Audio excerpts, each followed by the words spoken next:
Bonjour et bienvenue sur Automoto pour un comparatif entre les trois principaux crossovers compacts, à savoir le nouveau Seat ATK, ici en version Excellence, haut de gamme, avec le TDI 150 chevaux et les 4 roues motrices.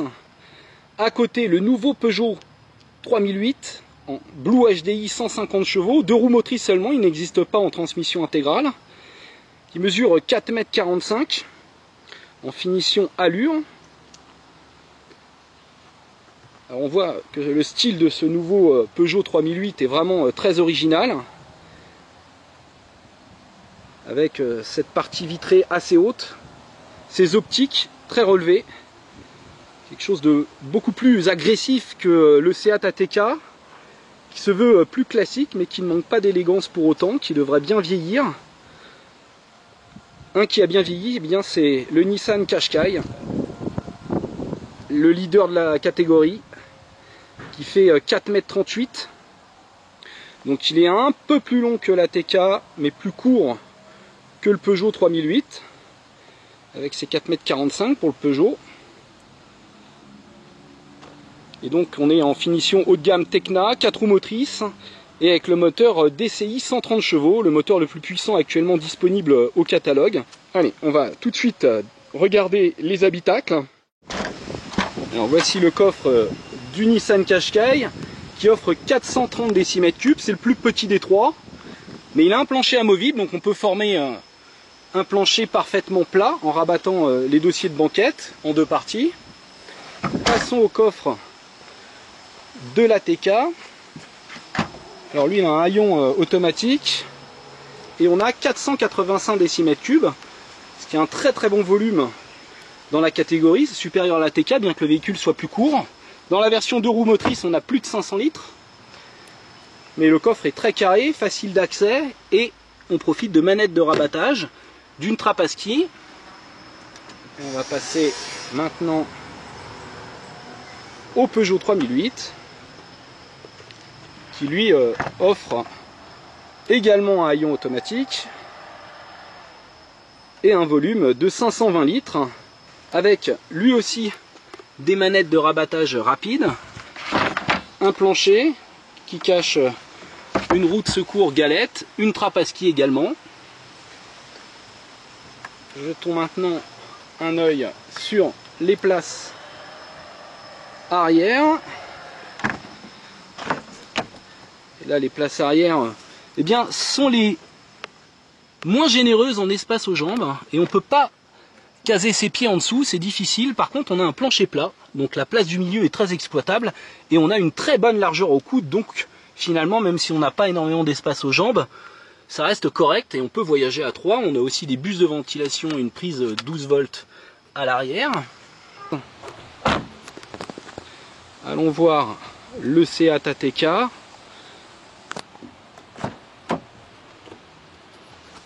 Qui lui offre le meilleur espace aux jambes des trois.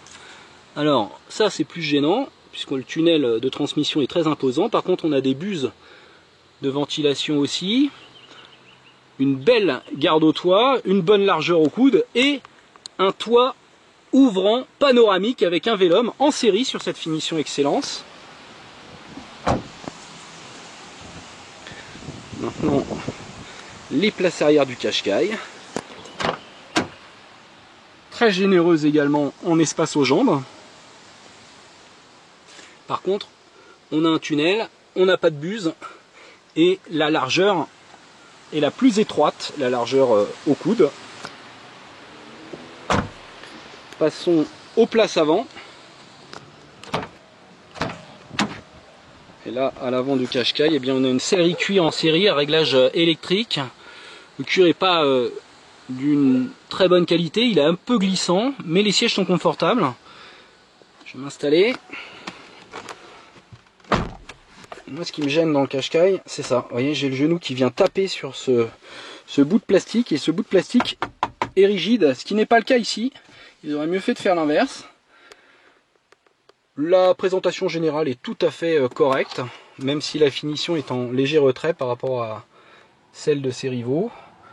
L'instrumentation est parfaitement lisible avec un grand ordinateur de bord central, Le système multimédia est tactile avec des raccourcis intuitifs, climatisation automatique. Bon, par contre, il a pris un petit coup de vieux le système multimédia, notamment la compatibilité avec les iPhone et Deezer. Là, on a un toit panoramique, mais il n'est pas ouvrant, et c'est une option. Sinon, pas mal de rangements. Par contre, l'accoudoir est un petit peu dur, et même au niveau des accoudoirs de contreporte, c'est légèrement rembourré, mais c'est pas ce qu'il y a de plus confortable. Allons voir le Seat ATK.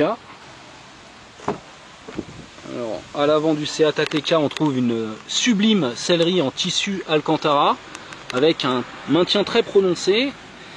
Je m'installe. Et là, on est vraiment comme chez soi, hein, comme souvent dans le groupe Volkswagen, avec une ergonomie des commandes très intuitive, un grand écran tactile avec des menus évidents, avec des raccourcis classiques, à touche classique. L'instrumentation est parfaitement lisible, rétroéclairée, avec un grand ordinateur de bord central aussi, des graphismes modernes. Seul défaut, c'est que les parties basses sont rigides, mais c'est pas gênant à l'usage parce que vous voyez, il n'y a pas de partie, il n'y a pas de bosse, quoi. Donc c'est plat, donc on peut poser son genou sans que ce soit gênant sur le long terme. On a pas mal de rangements, une grande boîte à gants. Alors là, elle est encombrée par le système multimédia. Là, on peut voir les différents modes de conduite du système 4 roues motrices et un accoudoir réglable, c'est le seul dans les trois, un accoudoir assez épais, ça apporte du confort. Donc pour moi, c'est celui qui présente la meilleure ergonomie, la meilleure position de conduite. Coupons le contact avant de découvrir l'habitacle futuriste du Peugeot 3008. Et là, on est vraiment dans un vaisseau spatial, avec un design très original, très réussi. Bouton de démarrage. Les trois disposent de systèmes d'ouverture et de démarrage main libre. Donc là, regardez ces touches, là, c'est vraiment splendide. Là, on a les connectiques nécessaires, mais elles sont un peu éloignées, pas forcément très accessibles. Le système de motricité renforcée avec différents modes. Donc même si on n'a que 2 roues motrices, il propose différents modes comme les copains. Le système même de descente automatique. J'aime beaucoup le tissu comme ça fait façon costume. Ça, c'est des plastiques bien rembourrés. C'est très agréable au niveau des genoux. C'est le seul à proposer ça.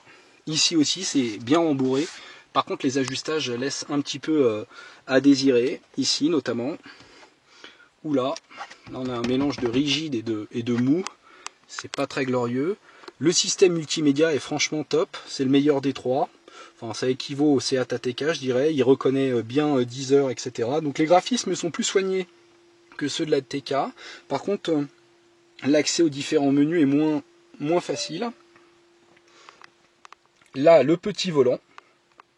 Alors il y en a qui adorent. Moi, c'est pas trop le cas parce que regardez, en fonction de ma position de conduite, je ne vois pas toujours bien les compteurs. J'aurais préféré pouvoir les voir à travers la branche du volant avec un volant plus grand ou alors la possibilité de le monter plus haut. Mais bon, ça ne gêne pas tout le monde. On a des rangements un peu partout avec un grand accoudoir central mais qui n'est pas réglable, très profond ici. Et une sellerie très jolie mais pas forcément hyper confortable puisque la bande de simili-cuir là est un petit peu dure au milieu. Et ça manque de maintien latéral. Donc ce sera bien pour les gros gabarits, je dirais. Mais ça manque de maintien à mon goût. Regardons la boîte à gants pour finir. Qui est assez spacieuse, mais pas forcément régulière dans ses formes. Allez, maintenant, on va mettre le contact. Et je vous propose un essai à la fois sur route et en tout terrain.